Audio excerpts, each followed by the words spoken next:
Hello, my wonderful AP Statistics students. Welcome to another lesson in Unit 2, Exploring Two-Variable Data. In Notes 2 today, we're going to touch on scatterplots and correlation.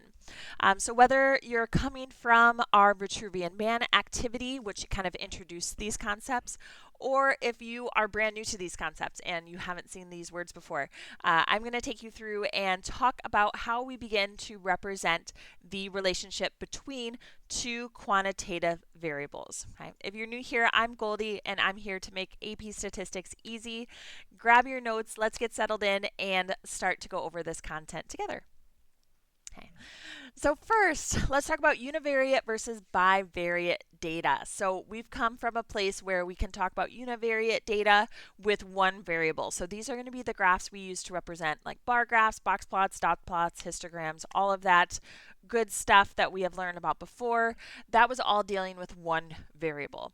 And we call data with one variable univariate data.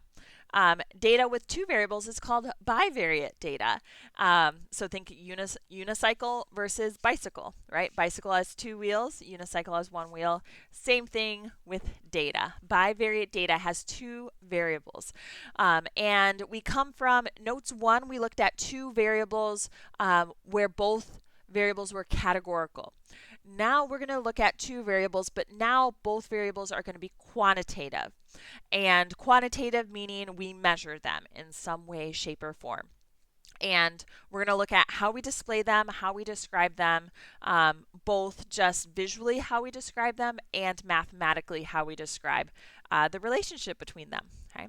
So again, an example we did in class was the Vitruvian Man activity, where we measured everyone in classes, we measured their height and their arm span together, because Vitruvius said that the height of a man is equal to his arm span. Okay. Height of it. So what we expected was height and arm span to be equal for everyone, but of course it wasn't, right? So we plotted the data. So each person had two, what we call the data points. They had their height and their arm span. And we put two of those together into an ordered pair, and we plotted that. Okay?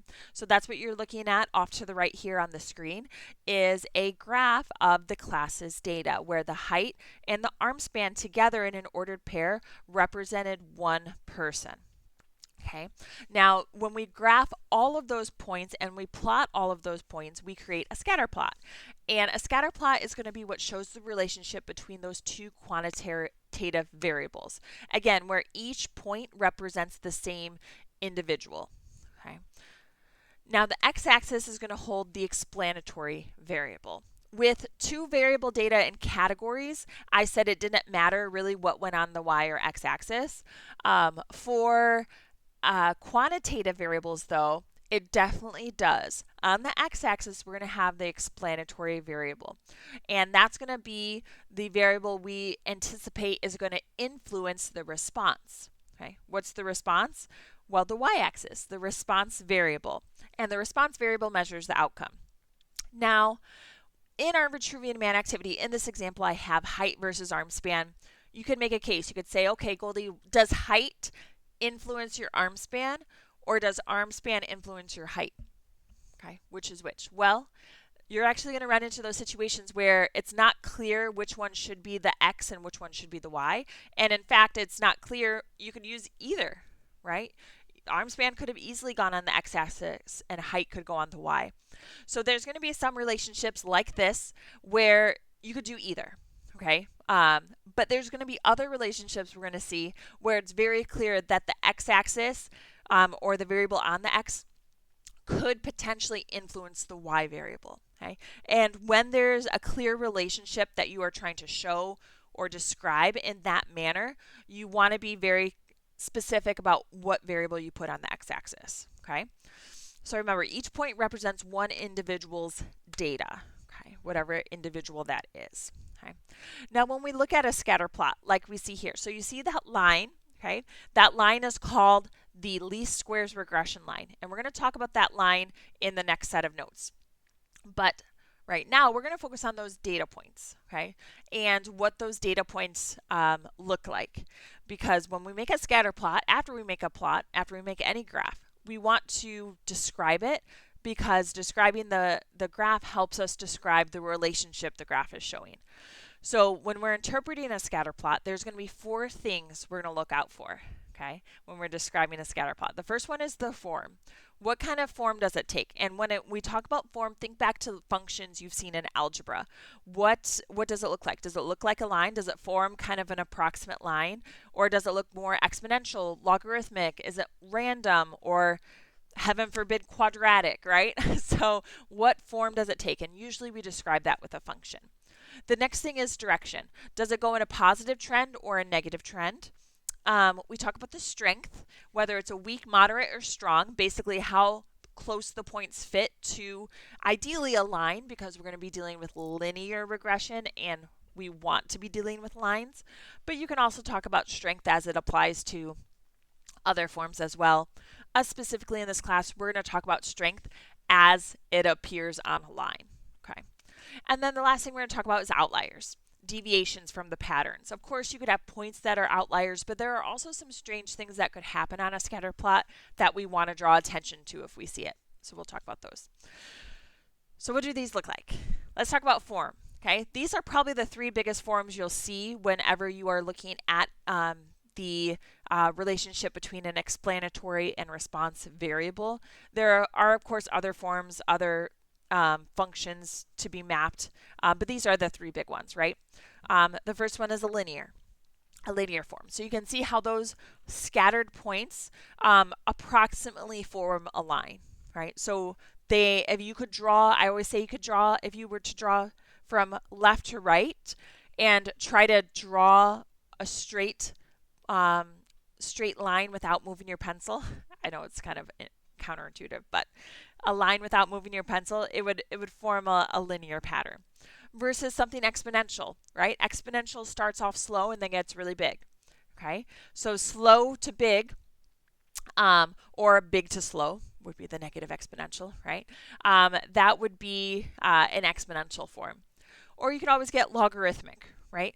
Logarithmic is more of a quick and then steady off kind of form. Okay, we want linear forms right now because we're going to be analyzing linear forms and variables that have a linear form. So we're not going to focus too much on exponential or logarithmic, but we do want that linear form. Next would be direction and strength. So there's kind of 6 different categories for direction and strength. We have positive and weak, positive and moderate, and positive and strong. Okay, so when we decide, okay, yes, this does have a linear form, our next step is to describe how strong that form is and which direction that form is going. So for example, positive and weak. Okay, positive because as you read from left to right, it's trending upward. Right? If we were to draw a line, it would have a positive slope. Right? But it's trending upward. And we say weak because even though we can kind of see the line as it goes up, the points are still pretty scattered around it, especially when compared to positive and moderate. Okay, positive and moderate, you can start to see the line a little more clear. They're still kind of scattered around, but they more closely fit a line. And then positive and strong is really going to fit the line. We describe this, even though, of course, we can't connect all the points with a straight line, we would still describe something like that as strong because there's a very clear linear pattern occurring. Okay, so these are all positive because they trend upward as you read from left to right, and then they're weak, moderate, and strong. The other 3 ways to describe direction and strength are going to be the negatives: negative and weak, negative and moderate, and negative and strong. So those are the 3 examples we're going to see next. Negative and weak.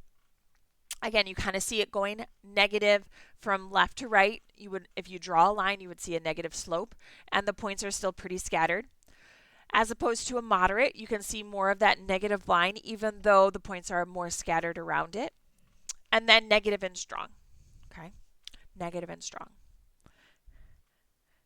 All right. The last one is outliers.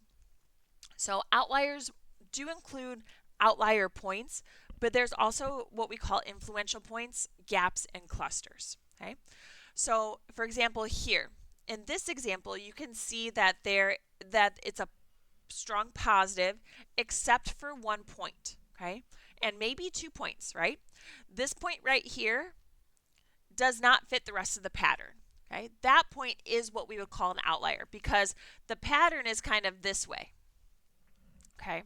The pattern is this way. So this would be a clear outlier, okay? Whenever you see an outlier in a scatter plot, kind of like any other distribution, you want to see first, was there a measuring error? Okay, because usually if you have an outlier, like if we had an outlier in the height versus arm span, it was probably because there was a measuring error and we had to go back and remeasure that person, right? Or because if it's a measuring error, we want to fix it and then get it back in line, okay? No pun intended. But otherwise, it could just be there and it reveals something about our data, okay? So don't automatically throw it out, but you want to investigate it. An influential point would be something like this, right? Majority of the points are down here, okay, and cover this. And all of a sudden there's an influential point. It still kind of follows the pattern, but it doesn't really because it kind of sticks out a little bit more. We would call that just an influential point. And we'll talk a little bit more about influential points after we introduce the least squares regression line. Okay, so we're going to come back to outliers and influential points, but I just want to visually show what they look like right now. We're going to talk about the math side of them a little bit later on, but right now visually this is kind of what they look like. The two other interesting things that can happen with scatter plots are gaps and clusters. So gaps would be literal gaps that you see, okay, right? This kind of follows a line, a positive trend upward, but they're grouped together in a way that there is a gap. Okay. Another one would be a cluster, right? Where there's no gaps, everything kind of follows a line, but a lot of them are kind of clustered together. And again, what these show isn't necessarily a mistake in any way, but it's something that you would want to investigate as a researcher. Why is that happening? And try to get to the bottom of why it's kind of looking strange, okay? Because it's strange. These are strange occurrences in the data that we want to be able to do. We want to be able to explore. And that's one of the main reasons we do scatter plots, is to visually see any strange things that are happening and to start describing some of those relationships. Okay, let's look at an example that you might have to do on the AP exam. Okay, can the number of doctor visits a person has be explained by the amount of cigarettes that they smoke? We ask 10 random people and get the following information. So we have the number of cigarettes they smoke per week and the number of doctor visits per year. Create a scatter plot and describe the relationship between the two variables. So creating a scatter plot, first you have to decide what's your x and what's your y. Okay? The way the problem is worded, there's a clear x and a clear y. The x is what we're hoping explains the y. Okay? So the x is hoping to be explained by the y. The y is hoping to be explained by the x. So the amount of cigarettes per week, that's going to be our x variable. And the number of doctor visits per year, that's going to be our y. Okay. So we'll graph that with a scatter plot. And then when we describe the relationship, describing the relationship between the variables, when we had one variable data, it was SOX, right? Shape, outlier, center, spread. When we had to describe the distribution, we had to comment on those 4 things. For a scatter plot and for 2 variable data, we want to comment on form, direction, strength, and if we see any of those weird things happening in the graph. Okay, so let's make the graph first. So number of cigarettes per week is going to go on my x-axis, and number of doctor visits per year is going to go on my y. Now, the software that I use to make this graph, you can see that it doesn't put the zeros in the corner. Okay, this sometimes gets students upset. And that's okay. I mean, a graph is a graph. You can make it however you want. But most students start 0 in the corner because it represents the origin. I'm just letting you know you definitely can do that. Start at 0, go up by 5. Start at 0, go up by 1s on the left. That is totally up to you. Just note that my software didn't do it like that. And it's not necessarily wrong, but it does look kind of funky, different from what you're used to. Okay. But we would go through and we would plot each point because this point represents one person. 0 cigarettes per week, and they visit the doctor once per year. So we're going to plot them. We do that with all of them.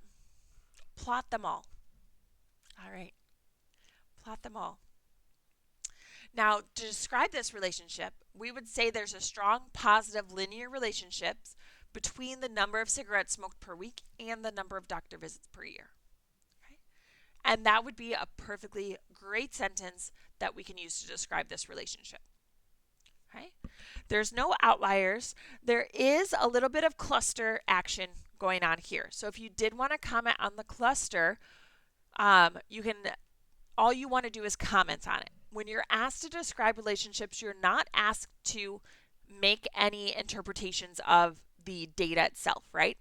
So just because you see a strong positive linear relationship between cigarettes and doctor visits, you don't want to say in your description, oh, if you smoke more cigarettes per week, you're going to have to visit the doctor more. Okay? You don't want to say that because that is drawing conclusions about the data. And you don't want to do that yet. Okay, we're not there yet. You don't want to draw conclusions about the data. You just want to point out what you see. And what you see, yeah, you do see a strong positive linear relationship, but you're not going to make any conclusions about it.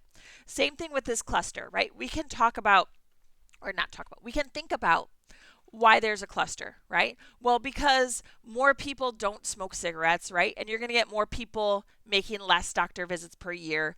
It's unusual to be this high in doctor visits and cigarettes per week, right? It's unusual. So it makes sense that we have a cluster down here. But you don't have to say that when you're asked to describe the relationship. You can comment on there seems to be a cluster around the lower number of cigarettes per week and a lower number of doctor visits per year. But you don't have to draw any inferences beyond that. Okay? Sound good? Describe the graph.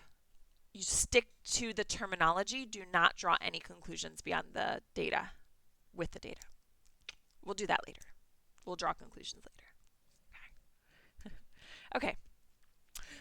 Real quick, creating a scatter plot on the calculator. Now, on the AP exam, you don't necessarily have to do this, but this is a good way if you needed to see the data to describe the relationship in some way and it was a lot of data or something like that, and you don't want to do it by hand, you can use your calculator. So using the cigarette example, we would load all our X values into list 1 and the Y values into list 2.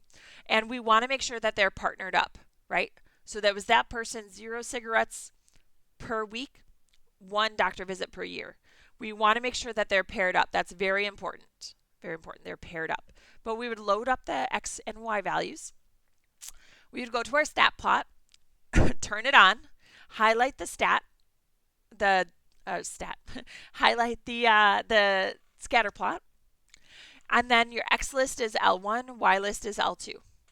Your mark and color can be anything you want, okay? But then you press graph. Your graph probably looks like this right away. So remember, you have to zoom 9, zoom stat. Click zoom, go down to number 9, and then it'll zoom for you. And then when you click trace, then you see this like little X right here. It's going to give you the ordered pair that it represents. And it's going to go through the order of your list too. So 0, 1 was the first ordered pair in our list. So when you click trace for the first time, that's the first ordered pair that pops up. And you can trace through every value in your list from there. Okay? So that's your scatter plot on the TI-84s. The last thing we're going to talk about in this notes is correlation. Okay. Now, correlation is going to measure the strength and direction of a linear relationship. So what we did before, where we described positive and strong, positive and moderate, positive and weak, etc. Now we're going to put a number to those. Okay, we're going to put a number to those, and we're going to do that in the form of correlation. So I'm going to show you the formula. It's going to be very exciting. Look at that beauty. She's gorgeous. Okay. Gorgeous formula. Love it. Good news is you won't have to find the correlation by hand. The correlation is going to be on your formula sheet for the AP exam. And the reason for that is because there's actually a lot of information that the correlation tells us from the formula, even though we don't use it and find it by hand. Okay. First, let's talk about the symbols here. R is what we use to describe correlation. That's going to be the correlation symbol. When we talk about xi and yi, remember that's each x value paired with each y value. X bar and y bar, those still represent the mean of the x values and the mean of the y values. And then your s sub x and s sub y, those are the standard deviations. N, I forgot to write down n, but n represents the number of ordered pairs. Okay. And hopefully when you're looking at this, you're like, Goldie, if I look at this, that kind of looks like a familiar formula. That looks like a familiar formula. What formula is that? Oh my gosh, you're kidding me. You're kidding me. The z-score formula popped up, and it did. It did. Correlation is standardized, which has a lot of implications that we're going to talk about here in a moment. But it is standardized, okay? Isn't that cool? Z-score coming in hot, okay?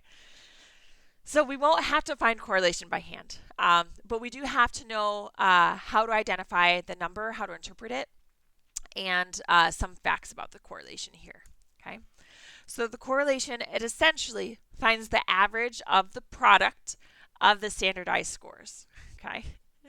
Correlation is going to be a number between -1 and +1. So it's going to be a decimal, or it could be a perfect -1 or a perfect 1. If R is a perfect -1, that means you have a perfectly negative linear relationship, that all the points lie exactly in a negative, that's terrible, I can't do that by hand, but all the points lie in a perfect negative linear relationship. R equals 0 indicates no linear relationship, and R equals 1 is a perfectly positive linear relationship. Usually R is going to be a decimal between -1 and +1, and it's going to represent the varying strengths of the linear relationship. Okay? Again, I can't stress that enough. It's all about the linear relationship with correlation. Okay? An R closer to 1 means that it's going to be a stronger positive linear relationship, and an R closer to -1 is a stronger negative linear relationship. So again, kind of on the spectrum here, if we have -1, 0, and 1, the closer your decimal is to +1, the stronger the positive relationship is. The closer it is to -1, the stronger a negative relationship it is. Okay. Now, we don't have necessarily cutoff values for when a relationship becomes strong to moderate or moderate to weak. So I don't want to mislead you with that. But usually anything like 0.75 or higher would be strong. Anywhere between 0.75 to 0.5 would be moderate, and anything usually less than 0.5 is kind of weak. Again, there's no rule for that, so take that with a grain of salt, but if you need some guidelines, that's approximately what we go by, okay? So here's a relationship. We're going to approximate R with this, right? So what do we know? With this scatter plot, with those purple points on the screen there, I can see that I do have a positive trend. So I am going to have a positive correlation here, but it's kind of weak, right? Not strong. It doesn't fit a line very tightly. So we're going to have a weak positive correlation, and that's going to be approximately 0.2 probably. Okay, right? So weak and positive, about 0.2 for this correlation. This correlation, it's still positive. Points are a little tighter, right? So this would be our moderate relationship. So this would give us a correlation probably closer to 0.6-ish. Okay? And then our last one, we can see that it's positive. It definitely fits in a line. So this would be about 0.9. Okay? It's not 1 because it's not perfect, right? Perfect would be I can start here and draw a line through every single point. That would be a correlation of exactly 1, but I can't. So it's about 0.9. Okay? Now on the negative side, right? Here I have a negative weak relationship. This is about -0.2. Here I have a negative moderate. This would be about -0.6. Actually, this would probably be closer to -0.7, I would say, but whatever. And this would be closer to -0.9. Okay? These are approximate values, just to start to give you an idea of how we use correlation to mathematically describe 1.A relationship between the explanatory and response variables. Okay, perfect. Okay, more on correlation. So remember, correlation only describes linear relationships. Only linear relationships. I can't stress that enough. So in this example to the right, this actually has a correlation of 0.